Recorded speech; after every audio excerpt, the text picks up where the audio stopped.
오늘도 행복하세요. 오자유세상의 유현상 목사입니다. 오늘은 누가복음 19장 1절로 10절에 있는 말씀을 중심으로 해서 모든 사람들이 반드시 이루어야 하는 성취라고 하는 제목으로 잠시 은혜를 나누고자 합니다. 오늘 저 여러분들 세상을 사는 모든 사람들은 누구를 막론하고 이루고 싶은 수많은 욕구와 욕망을 가지고 살아가는 존재들입니다. 그리고 그 욕구와 욕망을 성취하기 위해서는 그냥 되어지는 것이 아니라 그 욕구와 욕망을 이룰 수 있는 적절한 노력과 조건들이 구비되어야 된다고 하는 사실입니다. 직장생활하는 사람들이 승진을 원하면 승진 시험에 합격하거나 높은 업무 평가를 받아야 되고, 그리고 기본적으로 자기 자녀들이 성공하는 인생을 살게 하려면 적정 수준의 교육을 받게 해야 되는 등등 여러 가지 욕망과 욕구를 성취하는 기본 욕구가 주어져야만 성취될 수가 있습니다. 근데 그런 모든 우리 인간의 욕망과 욕구의 성취 가운데 반드시 이루어야 하는 가장 중요한 성취는 뭐냐? 사람으로 태어났으면 반드시 예수 믿고 영혼 구원받는 구원의 성취가 세상에 무엇보다도 가장 중요하다고 하는 사실입니다. 그런 영혼의 성취가, 영혼 구원의 성취가 없으면 결국 세상의 모든 성취는 헛것입니다. 주님이 친히 말씀하십니다. 누가복음 12장 16절 21절에 보면 어떤 부자가 농사를 져서 수확이 굉장히 많이 있습니다. 근데 너무나 수확이 많아서 기준에 있는 창고 곡간 가지고는 다 쌓아놓을 수가 없어서 그 곡간을 헐어버리고 크게 곡간을 지어서 그곳에다 그 많은 소출을 다 쌓아놓고 마음으로 생각하기를 이만하면 몇 년 동안은 이제 염려 없이 살겠다. 그래서 그 곡간에 많은 걸 쌓아놓고 먹고 마시고 즐기자, 그렇게 생각을 합니다. 그런데 그 사람을 향해서 주님이 말하는 이 어리석은 자야, 이 어리석은 자야, 오늘 저녁에 만일 네 영혼을 거둬가 버리면 무슨 소용이 있겠느냐. 인간은 한 치 앞도 모르는데 항상 오늘 나에게 주어진 삶이 그대로 이것을 가정하고 살아가는 거죠. 그런데 돌아가는 날을 자기 마음대로 못하는 거죠. 저녁에 하나님이 그 목숨을 걷어가면 그것이 누구를 위해서 쌓은 거냐? 헛것 쌓아놨다는 얘기죠. 남 좋은 일만 시키는 거죠. 그러면서 자기를 위해서 땅에 쌓고 하늘을 위해서 아무것도 쌓지 못한 자가 그런 사람이어서 어리석은 자야. 또 누가복음 16장 이게 보면 정말 세상에서 16장 19절로 30절에 보면 모든 것을 다 성취한 총체적인 성공자가 나옵니다. 그 사람은 신분은 귀족입니다. 자색 옷을 입었다. 자색 옷은 당시 유대 나라에서 신분을 나타내는 옷인데 헤롯 같은 왕이나 왕족이나 또는 대제사장들이나 그리고 오늘날의 우리나라 국회의원 같은 유대 나라의 국회의원을 사내들인이라고 했는데 대사장은 벌써 72명입니다. 그들만이 그런 자색옷을 입을 수 있어요. 그러니까 그 사람이 자색옷을 입었다고 하는 것은 높은 귀족입니다. 거기다가 형제도 다섯이 있고 아버지도 살아있고 돈도 엄청나게 많아서 365일 하루도 빠지고 매일매일 잔치를 해도 돈이 바닥이 안 나요. 그러니까 오늘날로 말하면 엄청난 돈을 은행에 예금시켜 놓으면 그 이자가 나오죠. 그 이자도 다 쓸 수 없는 정도로 어마어마한 재물을 가지고 있고, 거기다가 잔치하려면 돈만 있다고 되는 게 아니죠. 잔치는 자기들끼리 못 하잖아요. 초대받는 사람이 와줘야 돼요. 근데 360일 잔치를 하는데 360일 내내 그 사람이 초대하면 와주는 사람들이 있다고 하는 얘기는 인간관계도 엄청나게 승리한 사람이죠. 그런데 그 집에 종종 오늘 말하면 영혼 구원을 위해서 모세와 선자들이 와서 회개를 외칩니다. 즉 우리 인간은 땅에 사는 인간으로 끝나는 것이 아니라 사후가 있다. 회개해야 된다. 근데 그 사람은 콧등도 안 꼈어요. 그런데 그 집 대문 안에는 나사로라고 하는 거지가 있는데 그는 병이 들려서 다리에서 부스럼이라고 진물이 나고 그러니까 개들이 와서 거기를 하려는데 왜 거기 앉아 있느냐? 스스로 먹고 살 수가 없으니까 그 부잣집에서 잔치하고 버리는 부스러기라도 먹고 살려고 거기 있는 겁니다. 그런데 그 나사로는 인간에게 사후가 있다고 회개하려 외치는 전도자를 믿고 회개해서 했어요. 그런데 이 부자는 콧등도 안 꼈죠. 세상적으로는 다 가지고 있는 사람이에요. 그런데 때가 되자 이 부자도 죽고 나사로도 죽었어요. 근데 성경은 나사로는 정말 세상에 있을 때는 있으나 마나한 인간 그런 사람이었지만 천사들이 받들려서 아브라함의 품에 갔고 고통도 근심도 없는 아브라함 품으로 갔는데 이 부자는 성경에 나사로는 천사들이 받들려 그랬는데 장사되어 그랬어. 장사되어. 죽은 자가 됐어. 장사되어. 그리고 그 다음에 그 영혼은 어디 갔느냐? 음부라고 하는 곳에 가는데 펄펄 끓는 불구덩이에 있어요. 근데 그곳에서 아무 인간이 필요한 것이 하나도 없어 거기는. 그런데 물 안 먹으면 목마르고 밥 안 먹으면 배고프고 모든 육신일들을 다 느끼고 있어요. 근데 눈을 들어보니까 자기 집에서 거지로 문 앞에서 부스러기에 주워먹던 나사로가 지금은 자기하고 정반대로 팔자가 바뀌어져서 아브라함 품에 있는 거예요. 그걸 보고 아브라함한테 부탁한 아버지 아브라함이요. 자기도 아브라함의 자손이었으니까. 그 나사로 내가 잘하는데 그 손가락에 물 좀 묻혀가지고 내 입술에다 좀 묻혀서 서늘하게 해주십시오. 그 부자는 인격도 있어요. 자기가 살아있을 때 잔치할 때 나사로를 위해서 밥 한 상 따뜻하게 차려준 적도 없죠. 만일 차려줬으면 손가락에 물 묻히는 것이 아니라 물그릇에 물 한 대접이라도 갖다 자기 먹여달라 그렇게 했을 거예요. 그런데 그때 아브라함이 말합니다. 그렇게 할 수가 없다. 왜? 너는 세상에서 좋은 거 다 썼고 나사로는 그렇지 않은 이것이 합당한 데다가 설령 내가 너를 가서 도와주고 싶어도 너와 나 사이에는 큰 갭, 넘날 수 없는 큰 경계선이 있어서 너도 나한테 올 수가 없고 나도 너한테 갈 수가 없어. 세상에서 모든 것을 다 가진 것 같았지만 결국 그는 음부에 가서 고통받고 있습니다. 그러니까 그가 그 불꽃 가운데서 아브라함에게 부탁하면 내 부탁이 있습니다. 저 나사로를 며칠간 살려서 내 아버지 집에 가서 형제 다섯에게 내가 이 불꽃 가운데 고민하는 걸 알려주어서 저들이 회개하여 이곳에 오지 않게 해주세요. 그러니까 그 부자가 지금 불꽃 가운데 간 것은 음부에 간 것은 돈이 많아서 간 것도 아니고 귀족이어서 간 것도 아니고 인간관계를 잘해서 간 것도 아니고 형제가 다섯 가정이 줘서 간 것이 아니라 그 모든 거 다 갖췄지만 회개하지 않았기 때문에 즉 회개하여 영웅 받지 못한 세상의 어떤 성공도 다 무가치하다는 사실입니다. 그런데 더 여기서 우리가 경계할 것은 뭐냐면 아버지 집 그런데 아버지 살아있어요. 근데 아버지한테는 가서 자기 불꽃 같은 걸 전하라고 안 해요. 자기 형제 다섯만. 바로 영혼권은 이렇게 비장한 겁니다. 구원받는 것은 남이 대신해 줄 수 없어요.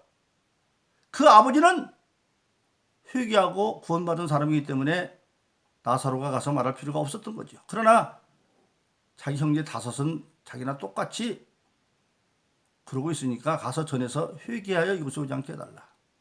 바로 이건 뭘 말하고 있습니까? 영원히 구원받지 못한 세상의 어떤 성공도 무가치하다는 겁니다. 수확이 많아서 곳간을 헐고 거기다 가득 쌓아놓고 몇 년 동안 내가 먹고 마시고 마음이 즐거워하자 그랬어요. 그러나 그건 어리석은 자야 그랬어요. 어리석은 자야. 또 세상적인 총체적인 다 성공했지만 회개하점으로 음부에 간 그 자 다 무가치한 삶을 살았어요. 그래서 사람으로 들으면 반드시 사후에 구원받을 수 있는 자가 되어야 돼요. 지옥 가지 않고 천국 갈 준비가 되어야 돼요. 그래서 예수님 일찍이 요한복음 6장 63절에서 살리는 것은 영이니 육은 무익하다. 육신은 결국 끝은 다 무익한 거예요. 그 수확이 많아서 곳간에 쌓아놓게 되는 그 부자도 그리고 자숙은 부자도 결국 육신하면 다 무익해져서 살리는 것은 영, 회개함으로 천국 같은 영만 사는 거예요. 그래서 예수님은 내가 너에게 이른 말이 영이요 생명이다 그렇게 말씀하고 있습니다. 그러므로 오늘 이 세상에 태어난 저와 여러분들 모든 인간이면 반드시 우리가 최우선적으로 이루어야 할 성취가 뭐냐면 구원의 성취예요. 예수 믿고 구원받아야 돼요. 그럼 예수만 믿어야 되느냐? 사도행전 4장 10절에 보면 예수 외에는 구원받아야 할 다른 이름이 없어요. 유일하신 분이에요. 그래서 예수 믿고 구원받지 못할 바에야 인간으로 안 태어나야 돼요. 그런데 인간으로 태어날 수밖에 없어요. 왜? 하나님은 말씀의 약속을 지키는 분인데 천지를 창조한 모든 만물들 기본적으로 내린 첫 번째 축복이 생육하고 번성하고 충만하는 거예요. 그 아담이 비록 죄를 졌어도 죽어서 궁극적으로 육신은 흙으로 가고 지옥 갈지는 계시지만 그래도 육신 있는 동안에 생육하고 번성하고 충만해야 돼요. 그래서 역사의 종말 천국과 지구로 세상이 끝나기 전까지는 사람은 계속 낳고 생육하고 번성하게 되어 있어요. 근데 태어날 때 어떻게 태어나느냐? 아담의 지옥 갈 수 있는 그 죄 때문에 유전죄, 원죄를 가지고 태어나서 시편 51편은 우리는 인간은 어머니 태중에서부터 죄 가운데 태어난다. 그래서 모든 인간은 죄 가운데 태어나기 때문에 죄의 값은 사망 지옥이기 때문에 반드시 예수 믿지 아니하면 누구를 막론하고 세상에서 어떤 권세와 어떤 부귀와 어떤 모든 걸 다 누렸어도 지옥 갈 수밖에 없어요. 그럼 어떻게 해야 우리가 구원을 이룰 수가 있느냐? 오늘 본문의 말씀 누가복음 19장 1절로 10절에 보면 여리고의 세리장 삭개오 얘기가 나옵니다. 이 여리고는 그 당시 팔레스타인에서 가이사라와 가버나움과 더불어서 가장 번성한 3대 경제도시예요. 그래서 그곳에는 경제적으로 부유하고 상공이 발달한 지역인데 삭개오는 그곳의 세리장, 오늘날 세무서장이에요. 그러니까 그건 많은 세금을 주는 곳의 세무서장인데 이 세리장 사람들은 유대 사람들은 그를 죄인이라고 그랬어요. 왜 그러느냐? 로마는 자기가 점령한 나라에서 세금을 걷어들이는데 로마인도 세율이가 있지만 특히 친로마적인 사람들을 유대인들 그 점령지의 사람들을 택해가지고 그들에게 세금을 받아들이는데 세금 일종의 청법을 줘요. 그럼 로마가 얼마 세금을 걷어내라. 예를 들어서 1,000원을 걷어내라 그러면 세리들은 1,000원만 거는 것이 아니라 2,000원도 걷고 그래서 1,000원은 로마에다 내지만 나머지는 자기들이 다 착복하는 그런 사람들이었기 때문에 당시 유대인들은 이 세리들을 가장 천한 창기 몸 파는 여자들과 같은 죄인을 취급해서 그 세리들은 공공 집회에도 출입이 금지되어 있고 종교 집회에도 참석할 수 없는 그런 자들로 죄인이라 그랬어요. 근데 그들은 그렇게 착복하기 때문에 돈이 많죠. 근데 더군다나 여리고는 그렇게 경제상업의 중심이기 때문에 이 삭개오는 세무서장까지 되었으니까 엄청난 부를 가지고 있어요. 한마디로 그는 우리나라 속담에 욕 안 먹고 부자 될 수 있겠느냐.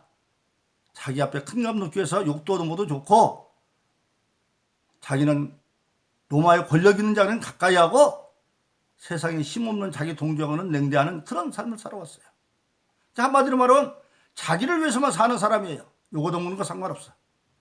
그런데 어느 날 소문이 들려오기 시작하는 예수 소식을 들었는데 예수는 자기가 정반대 삶을 사는 사람이에요. 밤이. 자기는 권력자에 가까이고 가난한 자들은 사람 죽도 않는데 예수는 반대로 가난하고 창기 같은 그런 사람들에게 가까이 주는, 한마디로 자기는 남 거 뺏어서 자기 앞에 큰 값 쌌는데 예수님은 나눠주는 삶을 산다. 도대체 어떤 사람이야? 그런데 그 예수가 지나간다는 겁니다. 그래서 오늘 본문의 말씀에 보면 평상시에 자기가 부자고 다 세례장에 위치해 있지만 그것만 가지고 만족하지는 못하는 마음의 공허함이 있었어요. 근데 예수님은 어떤 사람에게 그렇게 사나? 예수가 지나서 읽고 가서 어떤 사람인가 만나, 사람 예수를 만나보는 거예요. 근데 만나러 나오니까 그는 키가 적어서 사람들이 많이 모여있는데 예수를 볼 수가 없어요. 더군다나 그는 사람들로부터 매국노처럼 교인처럼 손가락 끼면 사람들이 그를 위해서 길을 내줄 수가 없어요. 근데 그 사람은 삭개오는 한 가지 특징이 있어요. 뭐 한번 마음먹으면 반드시 하는 사람. 그러니까 세리장까지 되죠. 그래서 찾아봤더니 옆에 뽕나무가 있어요. 그러니까 체면 불구하고 뽕나무로 올라가서 예수님을 보는데 놀랍게도 예수님이 한 번도 삭개오를 만나지 못해서 삭개오를 알고 있어요. 우러러보고 삭개오와 내려와라. 내가 오늘 너희 집에서 유하겠다. 원래 누가복음 19장 1절은 여리고로 지나가시다가 여리고에서 잘 계획이 없었어요. 그런데 삭개오를 보고 그 집에서 유숙하겠다. 그건 엄청난 겁니다. 당시 사람들은 세리와 창기들하고는 같이 먹지도 않고 잠도 안 자요. 그런데 예수님이 가서 그 집에 머물렀다고 해서 엄청난 거기 때문에 거기 있는 사람들조차도 예수를 비난했어요. 죄인과 함께 먹고 마시고 자겠다고? 그런데 그 예수님의 말을 듣고 삭개오의 마음이 갑자기 기뻐졌어요. 삭개오야 속히 내려오라. 그랬더니 삭개오가 급히 즐겁게 내려와서 예수님을 영접했어요. 그리고 놀라운 것이 벌어집니다. 예수 앞에서 사람 예수를 만나러 왔는데 호칭이 바뀌었어요. 주여. 주여. 바로 그렇습니다. 예수님을 메시아로 만난 거예요. 주여. 예수님을 처음 만난 사람들 메시아는 그냥 다 처음 주여. 베드로가 갈릴 바다에서 발맞도록 고기 못 잡았지만 예수님 말씀을 듣고 그물을 내려서 두 배를 쳐가는데 내려서 주여. 가늠한 여자가 잡혀와서 돌로 죽을까 했는데 예수님의 말씀 듣고 마음속에 다 가고 난 뒤에 여자의 너를 정죄하는 자 누구냐? 주여. 없습니다. 주여. 예, 삭개오도 주여. 예수님의 음성을 듣는 순간에 예수님을 만난 영적 구원이 일어났어요. 영적 구원이 일어났는데 되게 놀라운 변화가 일어납니다. 내가 가난한 자에게 내 자산의 반절을 나눠주겠습니다. 그리고 토색한 것이 있으면 4배로 갚겠습니다. 토색했죠? 그 전 재산 다 내오는 거예요. 즉 예수 메시로 만나자 이제까지 자기 부자 되려고 자기 쌓던 삭개오는 반대로 주는 자로 바뀌고 하나님과의 관계가 회복되니까 사람과의 관계도 회복되어서 가난한 자에게 자기 자산을 내는 그런 변화가 일어나는 거예요. 이게 바로 참된 신앙의 변화입니다. 근데 그것이 버리는 것 같지만 그게 바로 영혼 구원받은 자들은 땅은 없어지지만 영혼이 없어 하늘나라 우리가 살기 때문에 하늘나라의 땅의 재산을 옮기는 방법이에요. 그게. 그래서 마태복음 6장에서는 예수님이 내 보화를 땅에 쌓지 말아라. 거기는 동물 속에서 다 없어지지만 내 보화를 하늘에 쌓아라. 그래서 성령에 사로잡혀서 자기도 모르게 땅의 것을 하늘로 옮기는 역사가 벌어지는 겁니다. 진실로 영혼이 구원받은 자는 하나님과 관계가 회복되고 사람과 관계가 회복되죠. 그래서 예수님께서 너도 이제 아브라함의 자손이 되었다. 혈통적으로는 처음부터 아브라함의 자손. 그러나 영적으로 아브라함의 자손. 그건 놀라운 축복의 비밀을 선포한 겁니다. 아브라함이 하나님 네 가지 축복을 약속했어요. 아브라함의 자손이 됐다. 내 자손이 하늘의 별 땅의 티끌처럼 자손 번성을 약속했고, 누구든지 너를 복 빌면 나도 그를 복을 주고, 즉 물질의 축복을 약속했고, 세 번째로 내 이름이 창대해진다. 아브라함이 유명한 인물이 돼서, 삭개오도 유명한 인물이 돼서 지금 저도 삭개오를 피하라고 했잖아요. 그리고 너를 통해서 내 삶의 열방이 복을 받는다. 삭개오로 말미암아 많은 사람들이 예수 믿는 계기를 만들어준다고 하는 사실입니다. 그러므로 오늘 저와 여러분들은 세상 인간으로 태어났으면 이럴 모든 성취보다 가장 중요한 것이 영혼의 성취입니다. 구원받는. 그래서 우리가 예수 믿고 구원받을 뿐만 아니라 구원받은 자가 되어져서 진실을 땅에서 하늘의 싸움으로 하나님과 관계가 회복되고 사람과의 관계가 회복되어져서 아브라함의 자손의 축복을 누리는 그런 신앙의 삶을 살기를 예수 이름으로 축원합니다. 오늘도 행복하세요. 자유세상의 유현상 목사였습니다. 감사합니다.